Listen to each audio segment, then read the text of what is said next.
ప్రస్తుతం మనము కొత్తూరుపల్లి మండలంలో ఉన్నాము.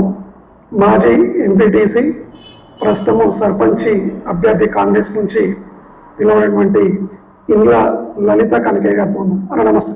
నమస్తే. గతంలో మీరు ఎంపీటీసీ చేశారు. అవును, చేసి. ఎలాంటి అనుభవంతో ఎంపీటీసీ చేశారు మీరు? నేను అంతకుముందుకే 95లోనే, నేను 15 సంవత్సరాలు ఉన్నప్పుడే 95లోనే మా గురువు గారైనటువంటి అంజిరెడ్డి గారు సర్పంచ్గా పోటీ చేయడం జరిగింది. ఆయనతోని మా ప్రస్థానం అప్పుడున్నటువంటి ముత్యం రెడ్డి గారు ఎమ్మెల్యేగా ఉండే వారితోని మా యొక్క రాజకీయ ప్రస్థానం మొదలైంది. అయితే గత ఎన్నికల్లో కూడా మీరు కోఆప్షన్ మెంబర్గా చేశారు. అవును, 2019లో జరిగినటువంటి సర్పంచ్ ఎన్నికల్లో గ్రామ పంచాయతీ నుండి కోఆప్షన్ మెంబర్ కూడా పనిచేయడం జరిగింది. అయితే నిన్న మొదటి విడత గ్రామ పంచాయతీ ఎలక్షన్లో కనుక చూస్తే ఎటు చూసినా కాంగ్రెస్ ప్రాజమ్మని వినబడింది. ఏ గ్రామంలో చూసినా అత్యధికంగా కాంగ్రెసే గెలిచింది. అదే ఫలితాలు ఇప్పుడు కొత్తూరుపల్లి గ్రామంలో కూడా రిపీట్ అవుతాయి అంటారా? ఖచ్చితంగా. ఎందుకంటే నిన్న జరిగినటువంటి ఫలితాలలో కాంగ్రెస్ అఖండ విజయం సాధించింది.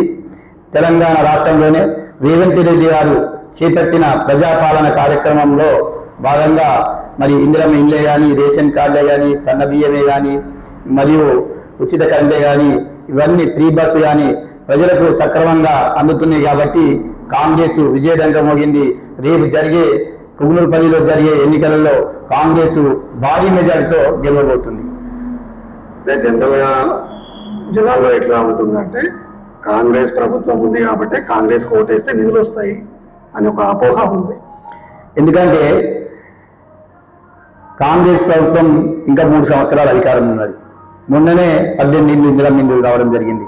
మన గజ్వేల్లో కాంగ్రెస్ సర్పంచుల మీటింగ్లో మంత్రి గడ్డం వివేక్ గారు కూడా రావడం జరిగింది. సార్, మాకు ఒక మేజర్ గ్రామ పంచాయతీ టౌన్ మండల హెడ్ క్వార్టర్ మాకు ఒక ఇందిరమ్మ ఇండ్లు 100 అయితే మా గ్రామానికి అంతే చెప్పడం జరిగింది. అందుకే ప్రజలందరూ కూడా కాంగ్రెస్ పట్టం కట్టి నాకు కత్తెర గుర్తుకు ఓటేసి భారీ మెజార్టీతో గెలవబోతున్నాను. అంటే ఇక్కడ కనుక చూస్తే అభ్యర్థుల ఓరా జరుగుతుంది. మీరు ఎంతవరకు ఎక్స్పెక్ట్ చేయగలుగుతున్నారు? అంటే ఎంతవరకు మెజారిటీ వచ్చే అవకాశం ఉంటుంది మీకు ఇక్కడ? ఎందుకంటే నాకు గత 25-30 సంవత్సరాల అనుభవం ఉన్నది. మా గ్రామంలో కమ్యూనిటీలే కానీ, ప్రతి గల్లీకి సీసీ రోడ్డు కానీ, డ్రైనేజీలు కానీ, అదేవిధంగా కాంపౌండ్ వాళ్ళు కానీ, మార్కెట్ కమిటీకి కాంపౌండ్ వాళ్ళు కానీ, అన్ని కుల సంఘాల భవనాలు కానీ చేసిన అనుభవము, చేపించిన అనుభవం నా దగ్గర ఉంది. కాబట్టి మా గ్రామ ప్రజలందరూ భారీ మెజారిటీతోని గెలిపియబోతా ఉన్నారు.